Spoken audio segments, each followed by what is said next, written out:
So now students, we are going for the relation between gravitational field and gravitational potential. अगर आप notice करें पिछले derivation में हमने ग्रेविटेशनल पोटेंशियल पॉइंट मास के लिए निकाला था और उसमें हमने बात ध्यान रखी कि हम work done by the external force निकाल रहे थे, है ना। हमने वर्क डन बाय फील्ड नहीं निकाला था। लेकिन अगर आपको इनमें रिलेशन चाहिए then you have to work the work done by the field. So I am going to take out the same derivation, but इस बार क्या होगा, वर्क डन बाय फील्ड निकाला जाएगा और फील्ड का फोर्स इधर है। ग्रेविटी तो हमेशा अट्रैक्टिव है तो एम नॉट को खींचेगी, ठीक है। और हमारा जो एम नॉट है वो यहाँ है और हम उसको यहाँ पे मूव कराता वो दिखा रहे हैं। इसकी वजह मैं दूंगा आपको कि मैं यहाँ मूव कराता क्यों ही दिखा रहा हूँ। अगर हम लिखना चाहते हैं ऐसे work done, let D W be the small work done by gravity on M naught when it's moving from P to Q। हम इसको P से Q लिख देते हैं। देखिए मैंने क्लियरली लिखा है when it's moving from P to Q। मैंने ये नहीं लिखा कि when gravity is taking it from P to Q, because gravity is not taking it from P to Q। ये तो जा रहा है कहीं और, ग्रेविटी लग रही है उस पर। तो ऐसा नहीं कि ग्रेविटी का वर्क डन नहीं होगा, but it is not that gravity is taking it from P to Q। ग्रेविटी का काम तो पास ले जाना है, इसलिए मैंने इस तरीके से लिखा है on M naught when it's moving from P to Q। Just like मैं कहना चाहता हूँ कि पानी की बूंद है अपने कशक रहा है, ऐसा क्वेश्चन वॉकेनिक पावर में भी किया था। इस पर फ्रिक्शन या थ्रस्ट भी लग रहा होगा और इस पर ग्रेविटी भी लग रही है ना। तो जब अपथ्रस्ट उतना नहीं था तब भी ग्रेविटी उतनी लग रही थी। जब अपथ्रस्ट काफ़ी ज़्यादा हो गया, ग्रेविटी फोर्स के बराबर हो गया था, तभी ग्रेविटी फोर्स तो उतना ही था। और ग्रेविटी फोर्स का वर्क डन ऊपर के आधे डिस्टेंस और नीचे के आधे डिस्टेंस रिमेनिंग में हमेशा सेम रहा वर्क डन। आपने क्वेश्चन किया है, यानी कि ग्रेविटी किसी और फोर्स की मौजूदगी की वजह से फ़र्क नहीं पड़ता उससे, या किसी और फोर्स के लगने की वजह से फ़र्क नहीं पड़ता, उसका वर्क डन जितना था उतना ही रहा। इस क्वेश्चन में जो आपको याद होगा अगर आपने किया हो, हमने ड्रॉप वाला क्वेश्चन किया था जिसमें पहले ड्रॉप आधे तक आती है और फिर उसकी स्पीड कांस्टेंट हो जाती है, ठीक है। खैर इसको छोड़ते हैं। यहाँ देख सकते हैं let D W is a small work done by gravity on M naught when it's moving from P to Q। ध्यान रखें gravity is not taking it from P to Q but gravity is still working on it, ठीक है। तो कैसे लिखेंगे हम इसको, D W is equals to F gravity force dot T R, ऐसे लिखेंगे। एक बहुत इंपॉर्टेंट बात देखिए यहाँ पे, यहाँ डी डब्ल्यू कैसा है, नेगेटिव है कि पॉजिटिव है लिखना जरूरी है। ये सोर्स मास जो है ये दूर जा रहा है और ग्रेविटी इधर लग रही है। अगर हम अर्थ की बात करें, अगर आप किसी बॉडी को अपने हाल पे छोड़ दें तो वो नीचे आएगी। क्यों आएगी नीचे, क्योंकि फोर्स नीचे लग रहा है। जब फोर्स नीचे लग रहा है तो डिस्प्लेसमेंट भी देखो नीचे हो रहा है। उसके हाल पर छोड़ें अगर तो ऐसे में वर्क डन क्या हुआ, पॉजिटिव। वर्क डन पॉजिटिव हुआ क्योंकि हमारा वर्क डन जो था वो किसने किया, फील्ड ने। और जब फील्ड वर्क डन पॉजिटिव करती है तो देखो बॉडी नीचे आ रही है, तब क्या होता है, पोटेंशियल एनर्जी जो है वो डिक्रीज हो जाती है। ऐसा नो आप इस वक्त को लिख भी सकते हैं, when work done by field is positive potential energy decreases. It's a very important point. और अगर हम इसको ऊपर ले जाते हैं एक्सटर्नल फोर्स से, तो फोर्स एक्सटर्नल भी ऊपर था, डिस्प्लेसमेंट भी ऊपर हुआ, तो वर्क डन जब एक्सटर्नल फोर्स द्वारा पॉजिटिव होता है, when work done by external force is positive potential energy increases. It's very two important points, बहुत इंपॉर्टेंट पॉइंट्स है। लेकिन अभी हो क्या रहा है, अभी हमारा फोर्स तो यहाँ लग रहा है पर डिस्प्लेसमेंट ऊपर हो रहा है ना, धरती से दूर। फोर्स कहाँ लग रहा है, इधर, और डिस्प्लेसमेंट हो रहा है इधर। अब फोर्स और डिस्प्लेसमेंट यानी कि फील्ड फोर्स जो कि यहाँ Fg था, फील्ड फोर्स और डिस्प्लेसमेंट सेम दिशा में नहीं है। जब सेम दिशा में नहीं है तो किस दिशा में है, अभी ऑब्ट्यूज एंगल है, 180 डिग्री है, अपोजिट दिशा में है, तो ऑब्वियसली वर्क डन कैसा होगा, नेगेटिव, है ना। Work done is not positive here and work done is not positive, I have written negative. And हमने क्या लिखा है यहाँ पे, जब Fg नीचे डिस्प्लेसमेंट नीचे, work done by field positive, definitely potential energy decreases.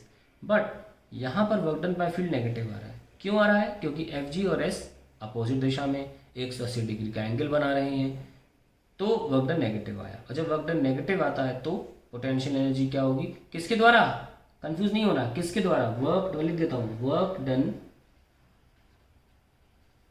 Bye field positive था तो पोटेंशियल एनर्जी क्या हुई, डिक्रीज हुई थी ना। वर्क डन बाय फील्ड, यहां से लिखा है पॉइंट देख लो, बाय फील्ड अगर नेगेटिव होगा तो पोटेंशियल एनर्जी ऑब्वियसली इंक्रीज होगी इस बार, ये सब। तो इस बार डी डब्ल्यू जब नेगेटिव था किसके द्वारा, bye the field, by the gravity, ऐसे में डी यू क्या होगा, डी यू पॉजिटिव होगा, राइज इन पोटेंशियल एनर्जी।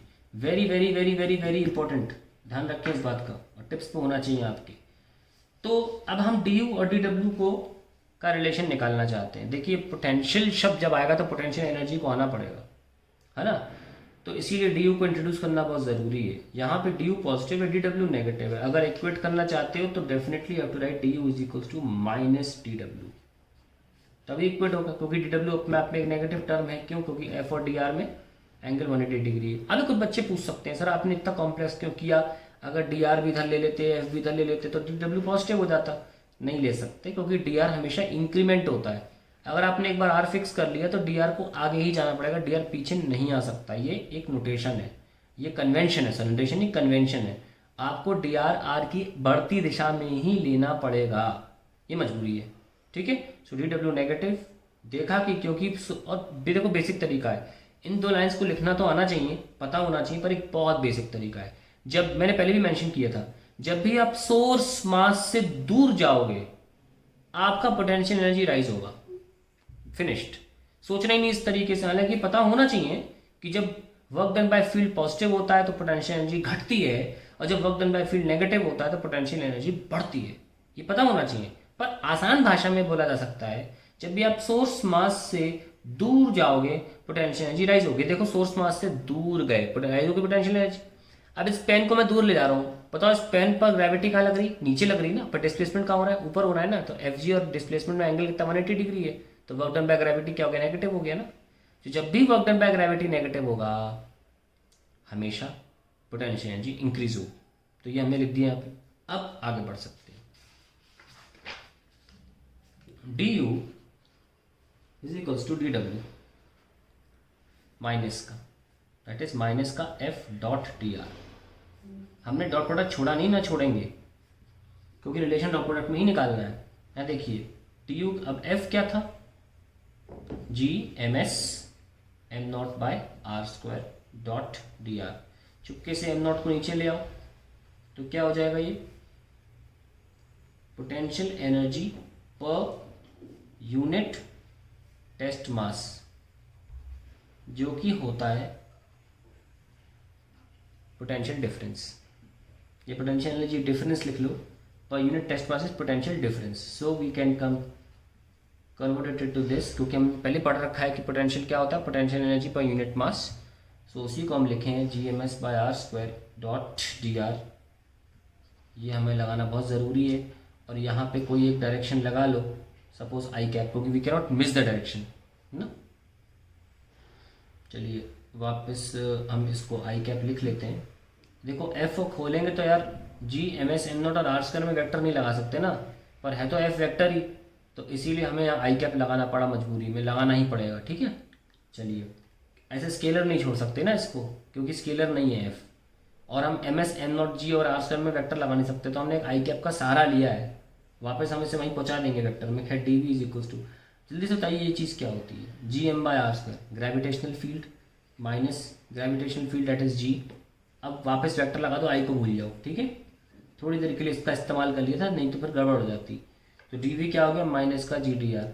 ये होता है रिलेशन, वेरी वेरी इंपॉर्टेंट, ये होता है relation between the potential difference and the gravitational field. अब आप चाहो तो इसको इंटीग्रेट करके लिख सकते हो, ये इन डिफरेंशियल फॉर्म है, और इन इंटीग्रेट फॉर्म कैसे लिखेंगे, हम लिख सकते हैं integration of D V is equals to minus का जी डॉट डी आर, ऐसे, ठीक है।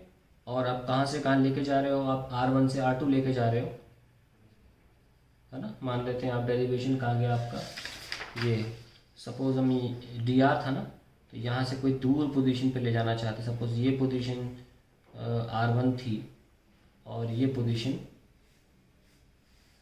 R2 है, तो कुछ भी लेना तो पड़ेगा ना, अगर आप इंटीग्रेट करना चाह रहे हो, लिमिट्स तो कुछ तो रखोगे, ठीक है।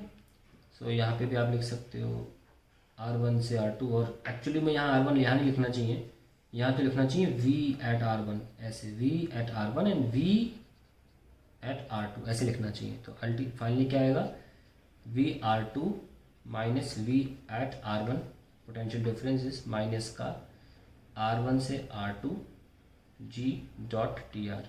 वेरी इंपॉर्टेंट एक्सप्रेशन, ठीक है, that is the relation we are finding.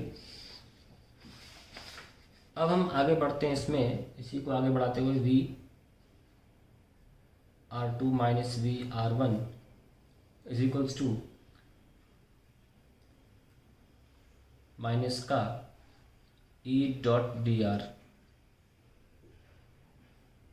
R1 से R2। ना हम अपनी मर्जी से कहीं पर भी ज़ीरो मान सकते हैं पोटेंशियल को, अक्सर हम इसे इन्फिनिटी पर मानते हैं, तो हम लेते हैं let potential at infinity be zero, है ना, एट इन्फिनिटी बी ज़ीरो। तो हमेशा हम इन्फिनिटी से लेकर आते हैं ऑब्जेक्ट को, हम किसी चीज़ को इन्फिनिटी से और दूर नहीं ले जा सकते। तो इनिशियल पॉइंट हमेशा इन्फिनिटी होगा जब भी हम पोटेंशियल की बात करेंगे। तो यहाँ पर इनिशियल पॉइंट इन्फिनिटी है, यानी कि VR1 जो हो जाएगा वो ज़ीरो हो जाएगा। हमने बोला potential at infinity zero and my R1 is infinity, so VR2 will be minus का इन्फिनिटी से R2, सॉरी G आना चाहिए, G dot D R. Why am writing E again and again, because derivations of electric field and gravitation field exactly equal, और 12th को मैंने electric field पढ़ाया तो बार बार E आ जाता है यहाँ पे। और द सेम टाइम कुछ किताबों में ग्रेविटेशन फील्ड को E से भी दिखाया जाता है। खैर वो मेरा रीज़न नहीं है गलती से ये लिखने का, रीज़न वही है कि मैं दोनों चैप्टर्स में थोड़ा सा घुल जाता हूँ। एनीवेज, तो ये आपका एब्सोल्यूट पोटेंशियल है। तो एब्सोल्यूट पोटेंशियल को अंग्रेजी में लिखते हैं कि potential, gravitational potential is line integral, क्योंकि ये डी आर जो है एक लाइन है ना, line integral of gravitational field ऐसे बोला जाता है, भूलना नहीं इस बात को कि gravitational potential is the line integral of gravitational field, ऐसे बोला जाता है। Now we can also choose some other point as the zero of my potential. If say not infinity, some other point is chosen for the zero of gravitational potential, then हम लिख सकते हैं VR2 is equals to minus का G dot D R. That position को हम infinity लेकर R not ले लेते हैं और इसको R ले लेंगे। Instead of writing VR2 I right VR। So I what I have done, I have like let R naught be the position for gravitational potential be 0. So instead of writing infinity we can also take R naught, and hence we can have any point according to us to be determined, to be chosen as 0 for gravitational potential. So ध्यान रखें ये expression बहुत important है, और इसका use जब मैं करके बताऊंगा तब आपको रियलाइज होगा कि आपको क्यों पढ़ाया गया था। अगले वीडियो में इसका यूज़ आएगा, ठीक है। चलिए आगे बढ़ते हैं।